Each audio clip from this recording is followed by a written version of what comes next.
Salut les amis, j'espère que vous allez bien. On se retrouve aujourd'hui au SSE à Reims pour faire un petit test de VO2 max. Voilà, je pratique la course à pied maintenant depuis 2 ans, donc je voulais savoir où j'en étais. J'ai pas mal de données avec ma montre, mais je voulais savoir de manière un peu plus précise quelles étaient ma VMA, VO2 max, mes seuils ventilatoires, etc. Donc on est ici pour réaliser un petit test et puis je te laisse expliquer peut-être ce qu'on va faire aujourd'hui. Bah écoute, merci Elliot pour ta venue, déjà c'est trop cool de vous avoir.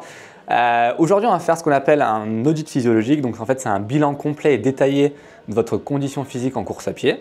Et l'intérêt c'est de voir où vous en êtes, comment progresser et par quelle étape il faut passer pour progresser. Donc on est là ensemble pendant 2 heures et on va détailler précisément toutes vos capacités avec plein de petits tests et le test physiologique qui est vraiment le test central aujourd'hui.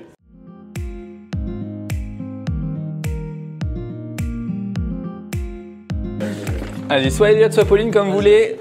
Le dos collé contre la toise, les 2 pieds bien joints, la tête bien droite, on regarde bien droit devant soi. Ok, super. Et tu peux t'enlever. 1,61 tout pile. Vas-y Elliot, même chose. Les pieds bien joints, la tête bien droite, tu regardes bien droit devant toi. Ok, super, tu peux t'enlever. 1,67 tout pile. Donc écoute, sur la taille vous êtes bon. On va continuer avec la pesée. Donc c'est surtout la masse et le taux d'hydratation qu'on va prendre ici. Okay. La masse grasse, nous on va les faire avec les plis cutanés qui est juste derrière, qui est bien plus fiable. Tu peux monter Pauline sur le... Mets bien tes pieds dessus, tu vois. Ouais, voilà, super. Pardon. Non, c'est pas grave. A few moments later. Pauline, on va devoir remonter parce que j'ai pas ton taux d'hydratation. Alors attends, je prends juste celui d'Elliot. Vas-y, je te laisse refaire la même chose. Je vais descendre. Ah, bah attends, tu m'as fait bugger encore la machine. 1 hour later. Vas-y, tu peux remonter. Peut-être 100 grammes en moins encore, hein, ce rythme-là. Oula, bah attends, du coup, il y a des blagues, dis donc. On peut avoir de chance avec la balance aujourd'hui. 1 eternity later. Vas-y. Du coup, l'hydratation, ça correspond à quoi? Bah, c'est la quantité d'eau que tu as dans le corps en pourcentage. Plus élevé, mieux c'est ou... Alors plus élevé mieux c'est, mais en fait tu as une norme classique. Chez les hommes c'est entre 50 et 65, chez les femmes entre 45 et 60. Tant que tu es dans cette norme là, on va considérer que tu es bien hydraté. C'est surtout une norme plutôt moyennée si tu veux. Donc de la même façon, tes pieds de chaque côté. 56, ça fait du poids aussi. Ça va être pas 3 galettes, 3 jours. À 500 calories la part. 12%, bah voilà. Tu mesures grâce à quoi du coup en fait? Comment ça? Je sais pas, c'est l'épaisseur du pli en millimètres. Et en fait l'addition... Alors c'est plus qu'un c'est comme un tableau, mais en fait c'est un algorithme qui est utilisé en fonction de l'âge, du sexe de la personne qui détermine le taux de masse grasse par rapport à l'addition des 4 plis cutanés. Et encore une fois le petit algorithme qui va bien... Ça du coup c'est fiable? Oui, ça c'est fiable, ça c'est fiable. C'est actuellement ce qui est vraiment utilisé dans la littérature scientifique pour mesurer la masse grasse. On a évidemment plus fiable que ça s'appelle le DEXA, qui est vraiment un scanner qui va vraiment analyser de façon précise cette fois-ci. Ça ressemble à ça. C'est un peu le même principe, mais là on est vraiment carrément sur un scanner. Donc en termes de précision, c'est suprême.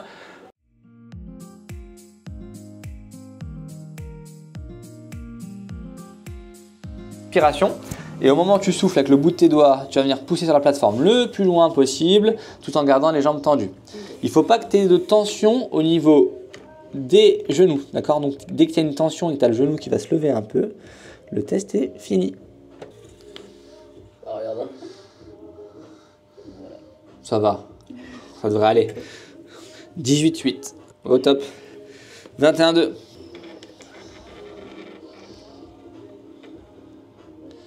8. C'est pas mal, hein. À partir du moment où tu es en positif, c'est déjà vraiment pas mal pour le coup. Dès que tu dépasses les valeurs négatives, parce que tu commences à moins 20. Tu peux forcer un peu, moi si je sens une tension, c'est moi qui t'arrêterai au niveau du genou, d'accord? Ok, parfait, super. 10,6. On va venir fermer les yeux et le but c'est de tenir le plus longtemps possible dans cette position, les yeux fermés. Si le pied au sol bouge trop ou si le pied opposé touche le sol, le test est fini. 45 secondes, c'est le temps de maintien maximal. Et il n'y a pas de temps minimal, évidemment. Dès qu'il y a trop de mouvement ou dès que vous posez le pied, c'est fini. 2 essais par pied. On commence du coup par Pauline. Vas-y, je te laisse te mettre au milieu, Pauline. Trouver ton point de stabilité, ta concentration, les yeux ouverts. Quand tu es à l'aise, tu fermes les yeux. Main sur les hanches toujours.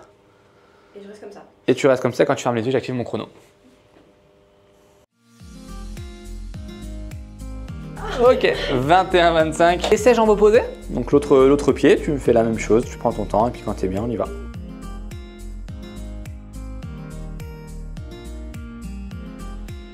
Ok, 45 Pauline. On est bien, on a validé. Vas-y, t'as le temps. Les yeux ouverts, ça va être compliqué. Donc, là, faut vraiment que je ferme les yeux. Vas-y, ouais, les mains sur les hanches. Ah, oui, Donc t'as le temps, hein. Stabilise-toi les yeux ouverts, une fois que t'es bien, tu fermes les yeux. Allez, go. Ok, 4,36. On passe à gauche? Même consigne.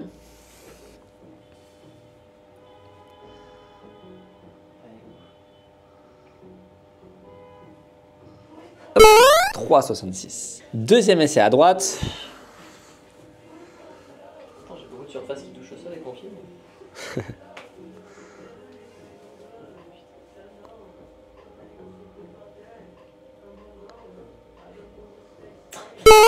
3,93. Et du coup, dernier essai sur la jambe opposée.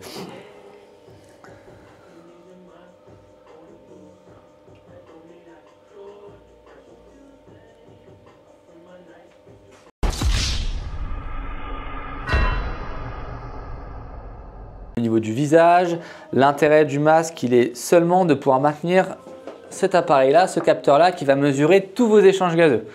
Tout ce que tu renvoies en CO2, tout ce que tu absorbes en oxygène. Et c'est vraiment grâce à ça, de façon précise, qu'on va pouvoir déterminer ce qu'on appelle ton profil physiologique, tes zones d'entraînement, ton potentiel, bref, pas mal de paramètres qu'on va pouvoir discuter à la suite du test. Une fois que tu es équipé du masque, on monte sur le tapis et là, tu vas passer 1 à 2 minutes immobile. L'intérêt, c'est pour nous d'avoir les valeurs de volume d'oxygène avant effort et de fréquence cardiaque avant effort. Une fois que j'ai ces valeurs-là, le test démarre et le tapis va s'enclencher pour aller à 8 km/h. Tu as 1 minute à 8 km/h, puis une augmentation de 0,5 km/h toutes les minutes jusqu'au maximum de tes capacités. Jusqu'au moment où tu sens que tu as tout donné. Quand tu sens que tu es au bout de l'effort, tu as deux solutions. Soit un, tu appuies sur le bouton noir ici, bam, c'est pas le bouton d'arrêt d'urgence, c'est simplement le bouton d'arrêt du tapis. Le tapis va s'arrêter tout doux jusqu'à l'arrêt total. D'accord? Donc on ne s'arrête pas net évidemment, on continue, il ralentit progressivement. Si tu as l'habitude, on peut également mettre ses mains de chaque côté, bam, et venir s'éjecter. D'accord? Troisième solution, c'est nous qui l'avons entre les mains. Si je constate que tu as atteint ce qu'on appelle la VO2 max, du coup ton maximum de consommation d'oxygène, c'est moi qui arrêterai le test. Si c'est moi qui l'arrête, pas de frustration, ça ne changera rien pour toi, c'est que tu auras atteint le maximum. Même si tu peux continuer à courir, ça n'a plus de sens de le faire. D'accord? Deux choses essentielles sur le test. La première, tu n'as aucune valeur de temps et de vitesse. C'est voulu, c'est fait exprès. L'intérêt, c'est que tu sois vraiment au ressenti de l'effort et que tu ailles jusqu'au maximum de ton ressenti, de ta capacité. En deux, il faut éviter de parler sur le test pour ne pas influencer les échanges gazeux. Je te demanderai comment ça va de temps en temps, si tout roule pour toi, un petit signe du pouce ou un petit signe OK.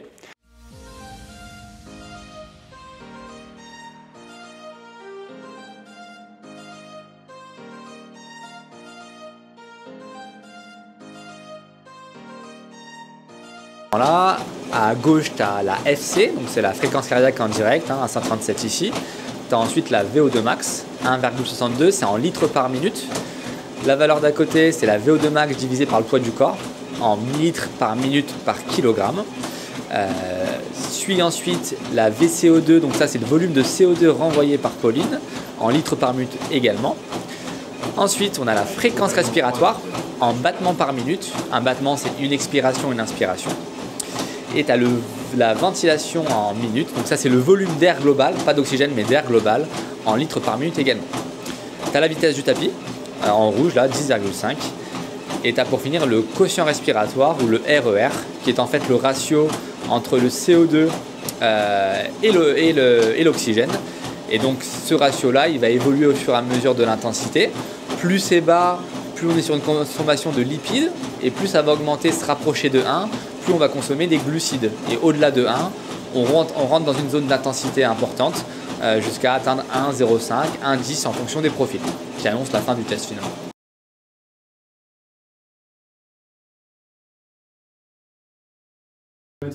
Oui. Allez, et bah c'est parti. On reste une petite minute comme ça et après on lance le premier palier à 8,5, ok?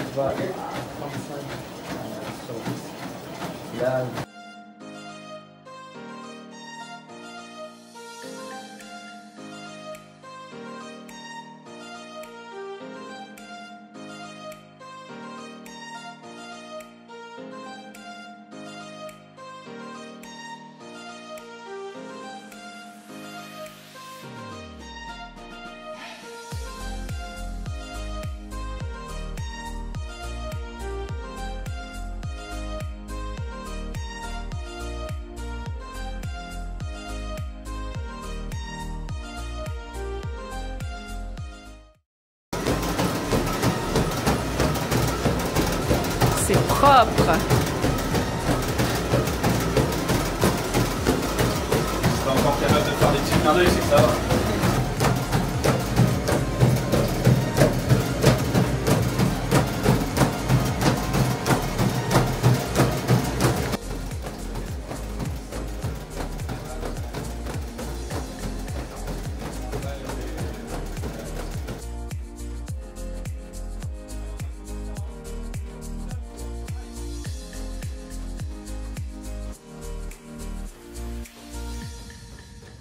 Allez, vas-y. C'est super. Allez, 5 secondes, nouveau palier. Allez, n'oublie pas, c'est toi qui arrêtes quand tu veux taper sur le bouton noir. Allez. Allez, il y a plus ça. Allez. Nouveau palier. Allez, c'est toi qui arrêtes quand tu veux.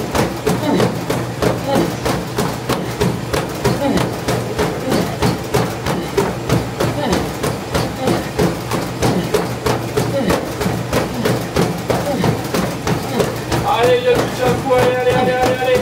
Et dans 10 secondes, on arrête le test. 10 secondes. Allez, bravo. C'est super ce que tu fais, vas-y. C'est fini quasiment. One eternity later. Bilan. La première page, c'est rien de plus que les informations que vous m'avez fournies sur le petit formulaire que vous avez rempli en amont, plus voilà, la taille, le poids, l'IMC. L'IMC qui n'est pas une valeur très importante, on est d'accord. Donc voilà, la page d'introduction, carte d'identité. Seconde page, on a voulu faire quelque chose d'assez illustré. L'intérêt, c'est d'avoir son profil par rapport à son âge, son sexe et sa discipline. On a une note sur 100 pour pouvoir se jauger et surtout un graphique qui permet de déterminer les points forts, les points faibles. Ouais, évidemment, tu perds beaucoup de points sur l'équilibre, c'est ce qui coûte le plus cher. Par contre, après, c'est vraiment très homogène. Tu as des bonnes valeurs, des excellentes valeurs quasi sur chacun des facteurs qui est mesuré. Et tous les facteurs qui sont vraiment spécifiques à la course à pied, ça va de la masse grasse jusqu'au SV2, les valeurs sont très belles. Donc tu as vraiment un beau potentiel et une bonne capacité. Le SV1, alors le SV1 c'est là où il y aurait potentiellement le plus de travail, ça reste un SV1 très bon. Ok. Pour savoir justement ce que vaut ma valeur et quelle est ma capacité d'amélioration de cette valeur-là, on a mis un petit tableau avec une note sur 10 sur chacun des critères de performance mesurés. 0,9 sur l'équilibre. Ouais, pour le coup, c'est vraiment la mauvaise note. C'est ce qui fait baisser ta moyenne. Hein. Ensuite, on rentre dans les valeurs mesurées cette fois-ci. Donc, on a l'équilibre.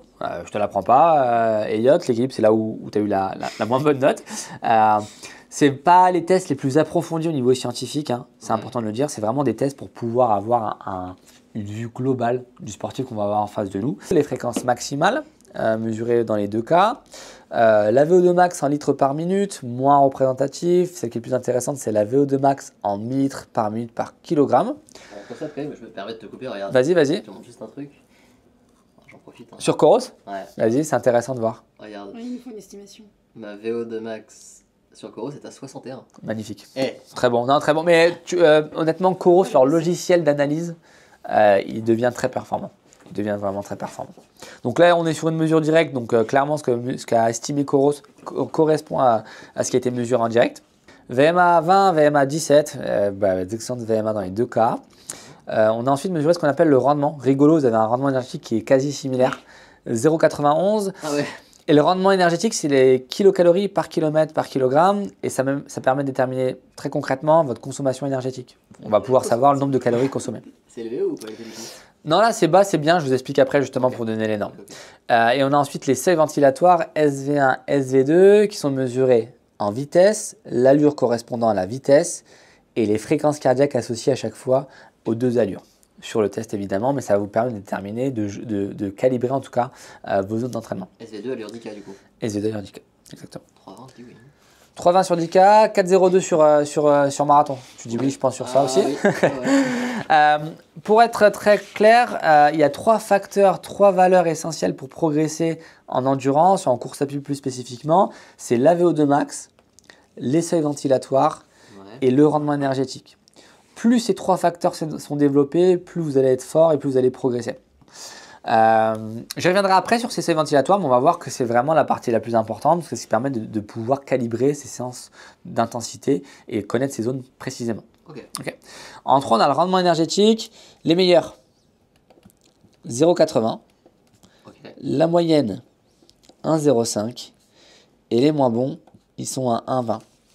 Et on va faire un petit calcul très simple pour concrètement déterminer ce que ça veut dire. Bah, demain, Elliot, si tu fais 10 bornes de course à pied, tu multiplies par ton poids du corps, 56 et quelques. Ouais, c'est ça, 56 000. Ouais. Allez, j'arrondis à 56, d'accord. Et je multiplie par le rendement de tenue de 0,91.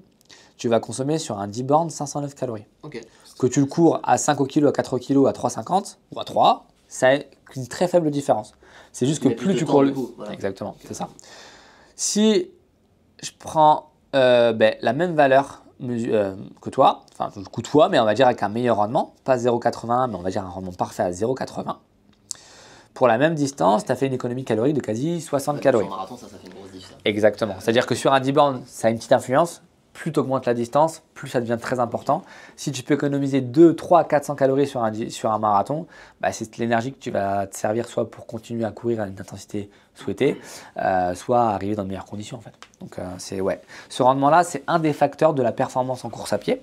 On verra après quel facteur influe sur ça, mais il est évidemment très important. Qu'est-ce qui se passe quand on fait ce type de test-là? On va mesurer votre consommation d'oxygène qui va augmenter et qui va se stabiliser. Vous auriez pu continuer à courir sur le tapis, ça n'a plus de sens. Nous, ce qu'on veut, c'est la première valeur de ce palier-là, et c'est ça la VO2 max. Ok. Mesuré du coup pour toi, Elliot, à 61. Pour atteindre cette VO2 max, tu as mis un certain temps d'effort, le temps qui est associé à la vitesse, et j'obtiens grâce à ça ma véritable VMA, vitesse maximale aérobie, mesurée à 20 chez toi, qui est une valeur que tu peux tenir entre 3 et 8 minutes, ce qu'on appelle plutôt un temps limite. Mais ce qui est intéressant par rapport à la VMA ici, c'est qu'on est sur une VMA qui est mesurée, pas estimée, parce que la vraie VMA, c'est la première fois qu'on atteint VO2 max. Et que la VMA sert surtout à structurer ces séances de fractionnés courts. Elle a très peu d'impact sur le niveau de l'athlète. Enfin, évidemment, un athlète qui a 20 de VMA sera meilleur qu'un athlète qui a 15, mais je peux te prendre des athlètes à 18, 19, 20, et l'athlète qui a 18 peut être largement meilleur sur marathon que celui qui a 20. Et voilà. Tu vois, parce que ce qui est important dans cette courbe d'oxygène, c'est que on va distinguer du coup ces cassures physiologiques SV1, SV2.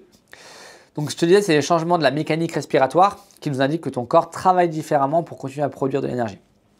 SV1 concrètement, c'est quoi? C'est ta frontière d'endurance fondamentale. C'est seuil ventilatoire. C'est seuil ventilatoire, ouais. C'est une valeur que tu peux tenir entraînée entre 3 heures et 4 heures. Okay. Mesurée à 15 km/h. Alors, que tu peux tenir entre 3 heures et 4 heures entraînée. Ouais. D'accord. Donc là, c'est, on va dire, le potentiel physiologique. Celui qui débarque sur son marathon et qui n'a jamais couru, en fait, c'est pour ça que Il ça pète au bout de 80 minutes. Évidemment. C'est exactement ça. C'est moi, ça. C'est exactement ça. Pas 80 C'est- minutes. Non, c'est vrai. Toute histoire réelle. SV1, du coup, concrètement, c'est quoi? C'est quand tu vas commencer à générer du lactate. Pas de problème, ton lactate, le corps le recycle, mais ça crée un peu de déchets. Et en fait, toi, tu as une augmentation du volume respiratoire, donc ta respiration devient légèrement plus saccadée. Ton rythme, c'est plus saccadé. Et tu renvoies plus de CO2. C'est comme ça qu'on le mesure. On a une cassure au niveau du CO2 et donc on observe que tu as atteint SV1. C'est-à-dire qu'en dessous de SV1, tu es sur un régime physiologique stable. Dès que tu dépasses SV1, tu as la cassure. Okay. L'intensité augmente encore et tu atteins cette fois-ci SV2. SV2, c'est le moment où tout part en vrille au niveau physiologique. D'accord. Pourquoi? Tu atteins le domaine sévère en termes d'intensité d'effort. La fréquence explose, la consommation de CO2 et d'oxygène explose. Et pourquoi ça se passe comme ça? Parce que le rythme de création de lactate et de recyclage, enfin le recyclage, le corps ne suit plus le rythme de recyclage. Ça crée beaucoup de déchets pour être très imagé. Et en fait, ça va changer le pH de ton sang. Ton sang va être plus acide et ça va augmenter l'acidité musculaire. Okay. En gros, c'est quand ça commence à brûler au niveau du muscle. Et donc ça, c'est la fatigue musculaire. Et en gros, tu as une capacité de 30 minutes à 1 heure à cette intensité-là, entraînée, mesurée à 18. Et donc ça, c'est ton potentiel sur un 10 bornes. La question, c'est comment on fait tout ça? Je fais juste un petit point d'abord sur le rendement. Le rendement, il y a beaucoup de choses de noter, je vous laisserai lire, mais il y a 2 choses importantes. La première, c'est le volume d'entraînement. Plus je m'entraîne, plus je cours, plus mon corps s'adapte et devient économique à la course à pied. Peu importe l'intensité d'entraînement. Peu importe l'intensité, mais en plus, il va s'adapter à l'intensité que tu lui demandes. Enfin, c'est-à-dire que si tu veux améliorer ton rendement sur une allure marathon, plus tu vas t'entraîner à allure marathon, plus ton rendement à allure marathon sera bon. Okay. Et ça marche quasiment pour toutes les allures. Okay. Mais en général, le volume global de course à pied, plus il est haut, plus tu vas avoir un bon rendement parce que ton corps, naturellement, il s'adapte pour être économe. Ok. Ok. À égalité avec le volume, tu as le renforcement musculaire. Plus ton corps il est adapté à supporter la contrainte de la course à pied, et donc moins il subit les contraintes, moins tu économises d'énergie parce que plus tu supportes la contrainte, plus le transfert d'énergie se fait bien, etc. Donc ça, c'est vraiment tout ce qui concerne la stabilité au niveau du bassin, beaucoup, ceinture abdominale, ceinture lombaire, tout ce qui va faire en sorte que ton corps va rester solide malgré la fatigue et malgré les appuis. Et ensuite, le reste du rapport de SSE vous permet de vous donner vos zones d'entraînement sur les différentes valeurs pour progresser. Comment je développe mon endurance fondamentale à 1 ? Vas-y, tu peux le prendre hein, si tu veux. Je veux juste, Comment je développe mon endurance fondamentale en 1 ? On a aussi un tableau qui permet de connaître ces zones d'endurance fondamentale.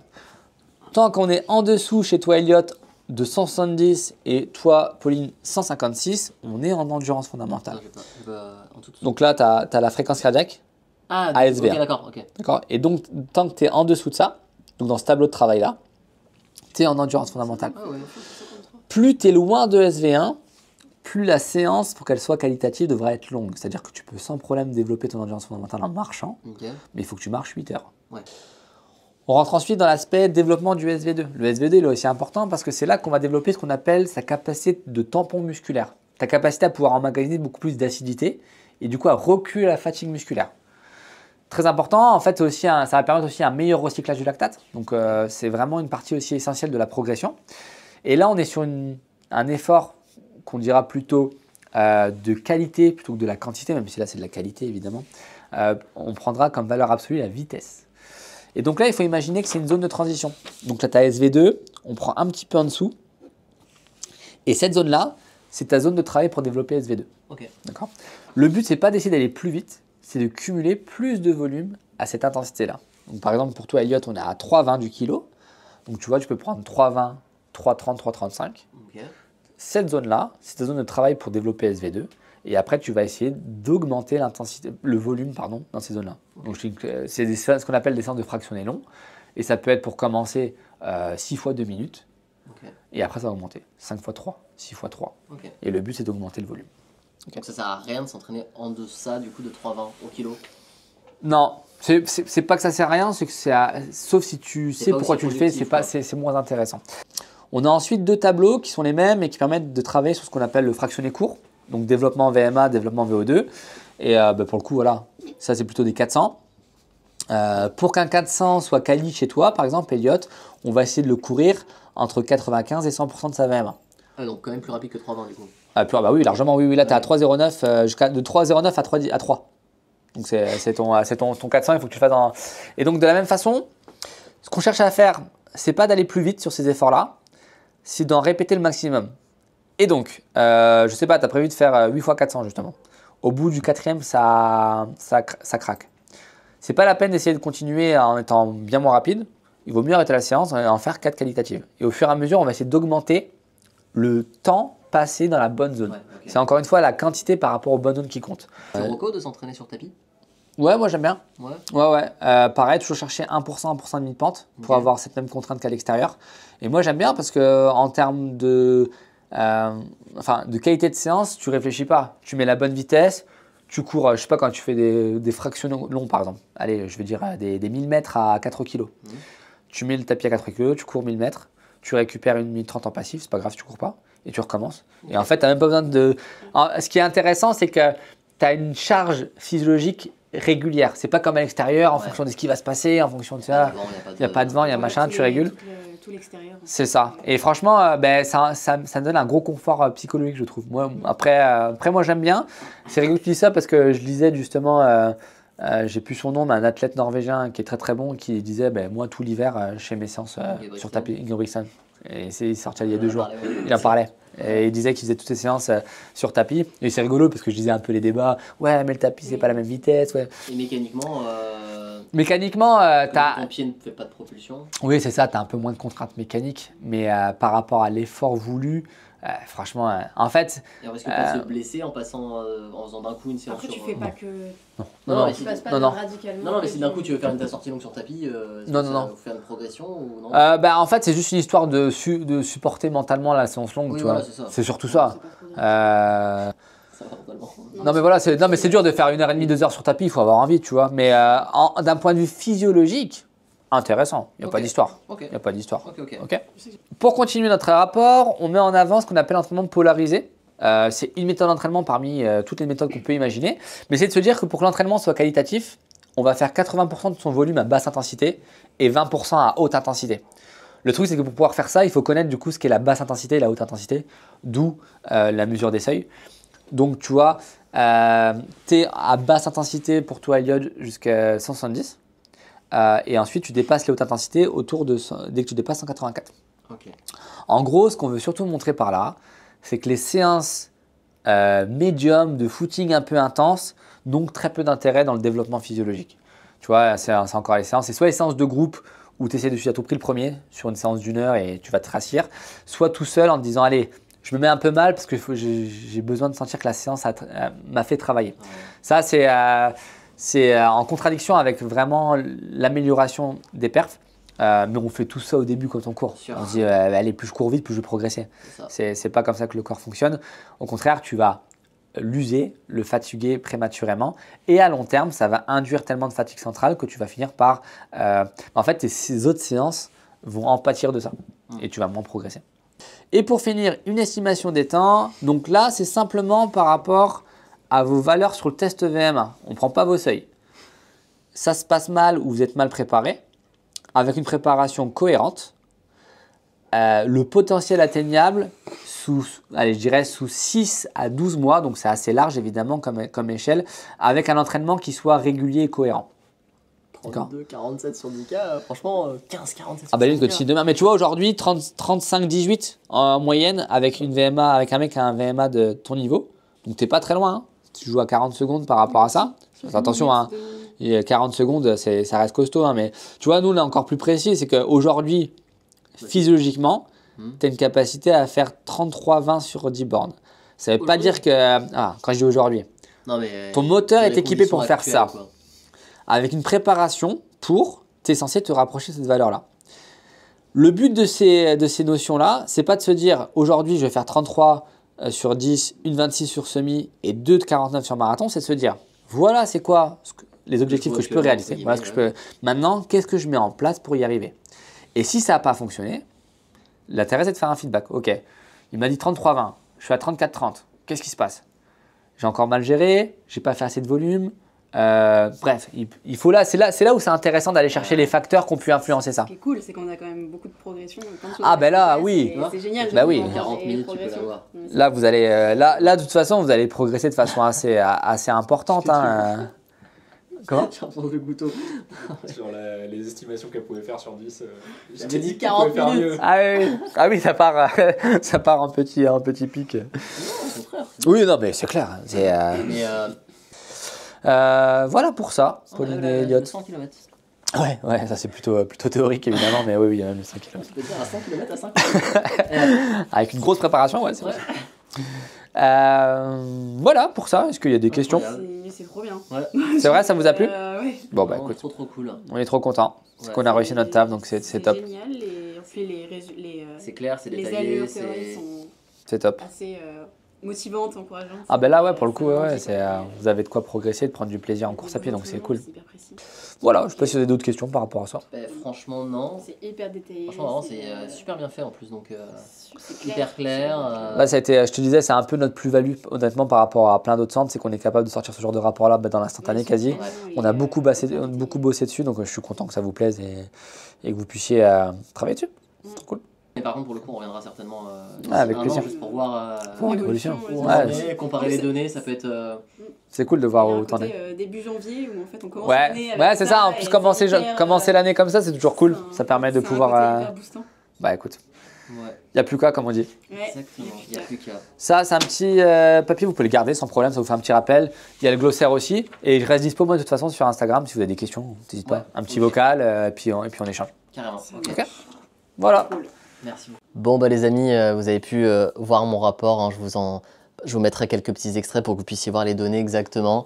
Je remercie beaucoup le SSE de nous avoir reçus. Donc je vous mettrai l'adresse juste ici. C'est à Reims, c'est à côté de Paris. C'est en 45 minutes en TGV, vous y êtes. Vous avez un rapport qui est super complet, qui vous permet vraiment de connaître votre potentiel actuel, puis dans 6 à 9 mois avec un bel entraînement. Donc je les remercie beaucoup de nous avoir accueillis. On y retournera certainement dans un an pour faire un petit bilan, comparer les données et tout ça. Puis maintenant, il n'y a plus qu'à, on va se remettre à l'entraînement et voilà. J'espère que cette vidéo vous aura plu. N'hésitez pas à mettre un petit pouce bleu et mettre un commentaire si vous avez des questions. Et je vous dis à très vite. Ciao, ciao!